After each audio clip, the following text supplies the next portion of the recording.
Hey, everyone. Welcome to Unique Ways with Thomas Gerard, an audio podcast. We've got an awesome guest on today. He's a digital pioneer, an acclaimed photographer, a creative technologist, an author, and an educator. His journey has taken him from the sunny shores of California to the vibrant cityscape of Vancouver, where he shares his life with his faithful companion, baby Jesus. His mantra, technology is best when it brings people together. Please join me in welcoming Kris Krug. Welcome. Hey, good morning, Thomas. Ready for 20 questions? I think so. I took a look at these questions before our interview and I got intimidated. They're hard, man. Yeah, we can definitely skip over the ones that you don't like. Now let's take a crack at it. Let's see how it goes. Okay, here we go. Number one, tell me a little bit more about yourself. What do you do? Oh, well, I'm kind of a creative jack of all trades. I have a background in web development and web design, and that kind of led me into communications and marketing more broadly. And after I kind of spent some time there, I found photography, and that became my sweet spot for a good long while. And I was able to do photography alongside my internet and technology consulting.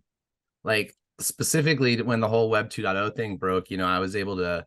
I was one of the first users of Flickr and one of the first users of Twitter, and I was able to use those tools to share my photos and to build an audience and a reputation. And so, yeah, my sweets. And then I was able to share what I was doing with other artists and creatives. And so, yeah, my sweet spot is in that intersection of technology and creativity and then like sharing and education and stuff. Sweet. Yeah, just a note for our audience. Kris and I don't know each other until now, but I've actually been following your work for quite a while, I think. I remember teaching and recommending that we bring you in, but it never materialized. But yeah, definitely been on my radar for a long time. So question two, what's a key piece of knowledge that makes you different? Well, I think it's my unique blend of tech and art. I find myself in a position a lot of times where I'm playing the role of like a translator, where I'm working with artists to help them understand technology, or working with a group of tech entrepreneurs to help them understand kind of the creative process and how photographers, filmmakers, podcasters, and stuff want to use these tools. So, I got real lucky. I was 18 years old. I went to college in 1995 and I showed up at the university, and I'd been assigned to the English as a second language dorm because I registered late, and I rolled in there and there was a bunch of exchange students from Seoul, Korea there. And I popped my head into the kind of shared space and I was like, hey guys, what's going on? I'm Kris. What you up to? And they were like, personal homepage. And I said, what? And they said, yeah, Netscape Navigator Gold personal homepage. And they were sitting there building themselves little websites. And so I hung out with those guys. And, by the end of the week, I'd had my first little philosophy links page up. And so since the very, very beginning of, World Wide Web and graphical web browsers, I've been tinkering through the earliest stages, and then through Web 2.0 right up into kind of this whole AI and blockchain revolution that we're going through right now. So yeah, I've grown up building the internet, and I think that is kind of unique. Great. It's kind of a tangent, but it's great to hear your art angle. And for the audience, if you guys are looking for more art related shows, check out the one with Sunny Asu. He's a great local artist here. So number three, why this of all things? Why do you do what you do? I'm at the point in my life where I feel like I can't do anything else but what I do. I thrive on, creativity and curiosity, innovation, and this whole emerging digital landscape is just like a totally unique place where I get to be the painter and like the critic, the gallery owner, all at the same time. And so it's like, why would I do anything else, or how could I do anything else? I'm able to influence culture and the things around me. So this is exactly what I'm supposed to be doing. Great. Some people struggle with number four, but the question is, what does your future look like? Well, let me be a little bit bold then. I've spent a lot of time in the last decade, sharing my skills and knowledge with, paying clients as a consultant or as a team member on other people's projects and stuff. And I think it's about time I take some of these like techniques and unique perspectives that I've pioneered and been implementing for other people and kind of use them on some of my own projects. So I think the future looks like I'm going to be very focused on building my company, and I hope to make $1 million next year. Great. Yeah, we had a recent episode with educator Kris. He's a really kind of big YouTube guy, so that was a fun one. Yeah, and I mean, beyond the finances and stuff, I'm really just looking to make a sphere of influence where artists and technologists can kind of come together, share and learn and make a collaborative space. And so I think that that's the ticket. And I've been doing a lot of like development around the AI stuff lately. I've been releasing some small tools and stuff. I think them as like little base hits. I'm trying to like get little different ideas out there and kind of see what works. And then, my idea would be that I can align some of my energy and resources behind the ideas that get traction and turn those base hits into home runs. So we shall see. Awesome. So this one's good for you. Let's talk about location. How does the notion of place play into what you do? Yeah, it's an interesting one.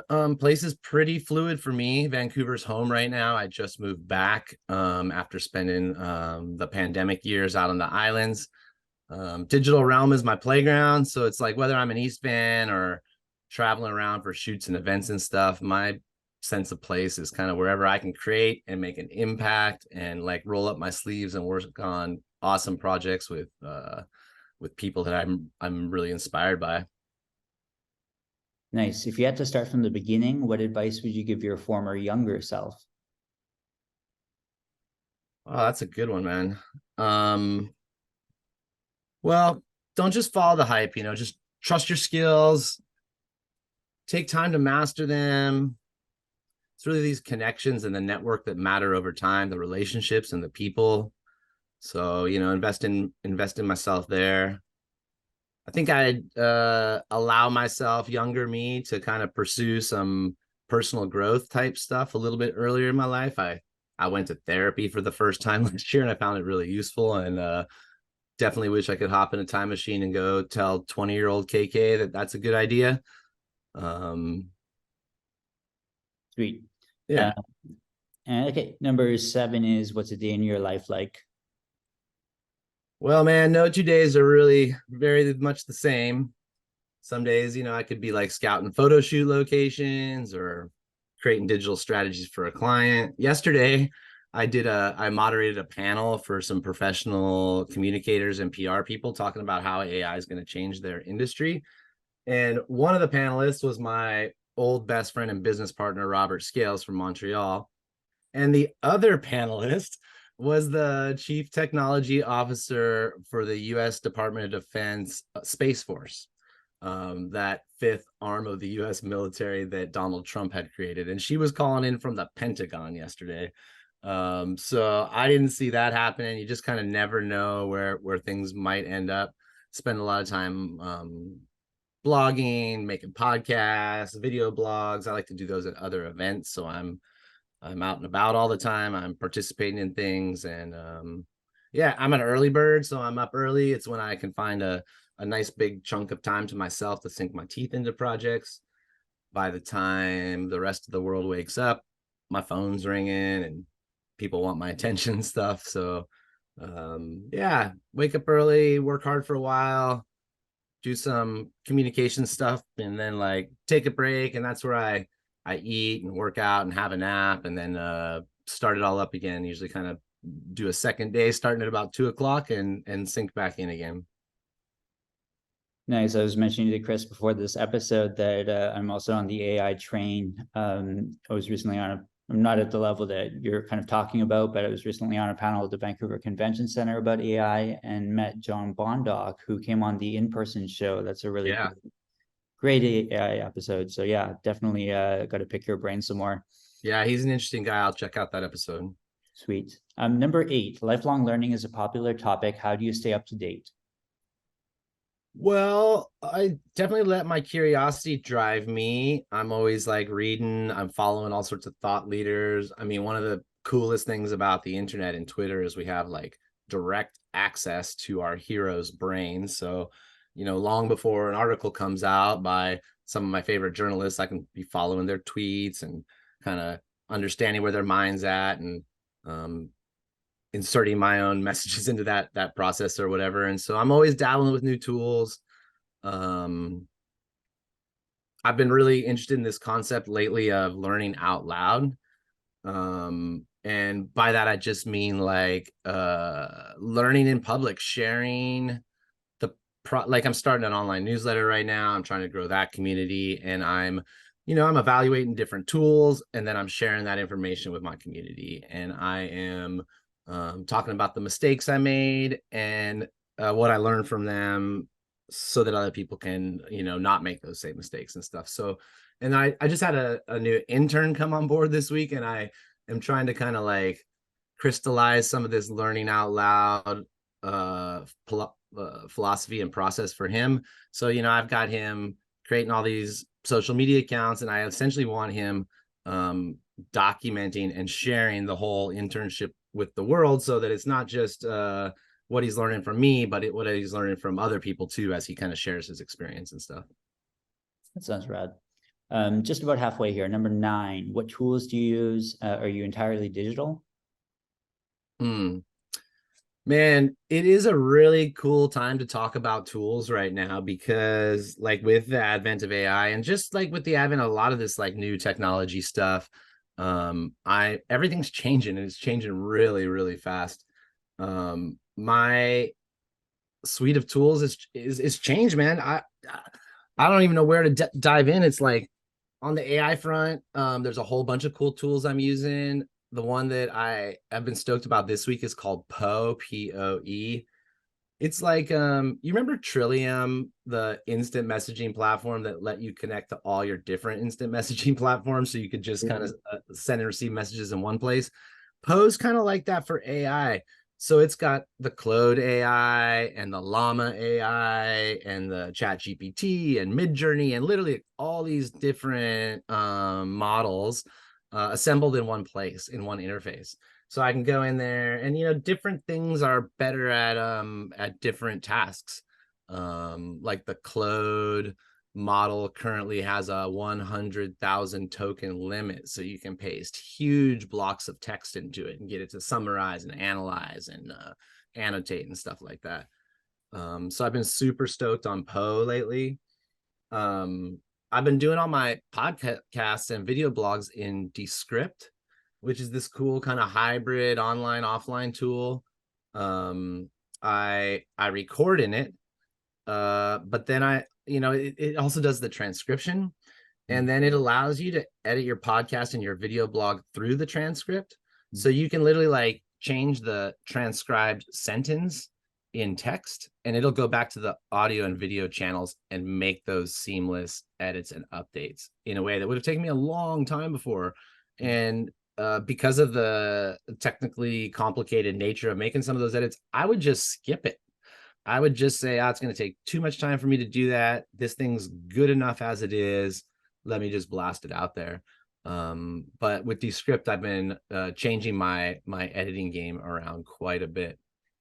I've got Notion up on my desktop right now. Yeah. I don't even really know how to describe it. It's kind of like a personal wiki. It's kind of like my journal or my notebook or my Moleskine. I start there every morning, and it's got my to-do lists, it's got links, it's got my calendar, it's got all sorts of stuff, and it's a really flexible, modern way. It's like lightweight. It can produce things as HTML. I can cut and paste straight in and out of my blog editors from it. And it like I don't know what the right word is, because it's like web based, I can use it on all my different computers, on all my different phones. And, I all my information is available to me in all the different places. And so I like that a lot. I use the Adobe suite. The new Photoshop's incredible with its AI generative capabilities. Yeah, I mean, I use the standard Gmail suite. I'm really addicted to all the whole Google suite of tools. They integrate really well. They're rolling out the whole Google Duet AI directly into Google Docs and Gmail and all that kind of stuff. So um and I've been keeping a spreadsheet lately of my SaaS expenses, my software as a service expenses, because if you don't keep your eye on it with all these cool new tools that are out right now, you can really run up a big bill. I'm spending like 350 or $400 a month right now on these monthly recurring software as a service tools and stuff. Another tool I'm freaking stoked about right now is Beehive. That's the software that I'm using to run my email list. And it's just it's super modern. It's got the referral program baked into it. It's got great integration with my blog and my website and stuff. So I'm loving Beehive. I've been using 11 Labs, which is a really cool new tool. 11 Labs is like a voice and audio cloning technology. One could use it for making things like deep fakes if you're doing nefarious stuff, but I've been using it just to I can use it to make podcast intros and outros of words that I didn't actually record or speak, because I've been able to train this voice model on my own voice by reading it David Attenborough scripts from Planet Earth. So it's got a pretty solid clone of my voice in there, and in the month that I've been playing with this tool, it has improved so much. Like first KK voice clone sounded like a drunken robot, and like this last one is like practically indistinguishable from my own voice. My mom couldn't tell the difference. So yeah, that's some of the tools I'm messing with right now. Nice. Yeah, the subscription point is a good point. I'm so thankful that the iPhone has a subscription tab and you can keep track of that. Otherwise, I would just spend all my money on that.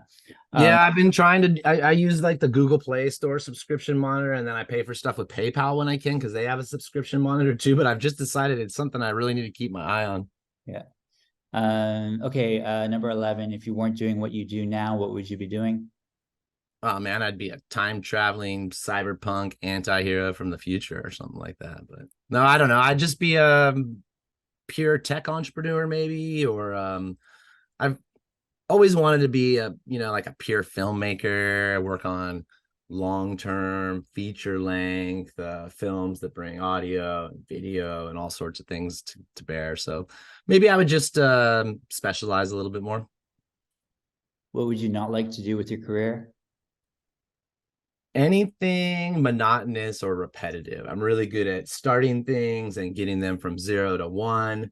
And then, as things start to move into more of like a day-to-day, that terrifies me a little bit. I like starting new stuff, being creative, finding patterns that emerge and connecting those dots. So yeah, being stuck in a cube or something like that would be what I don't want to do.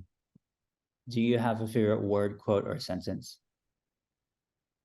Oh, I often think of that Oscar Wilde quote, something like "Be yourself. Everyone else is already taken." Mm. There's a lot of times where I'm reminded how much I don't fit in to normal things, and that's something I should have confidence around and be proud of. And so sometimes little pep talks with quotes like that help a lot. Nice. And not everyone has this, but do you have a least favorite word, quote, or sentence? I hate it when people say think outside the box. It's so cliche that it's just painful. Yeah, and also I got some other pet peeves. I don't like a know-it-all.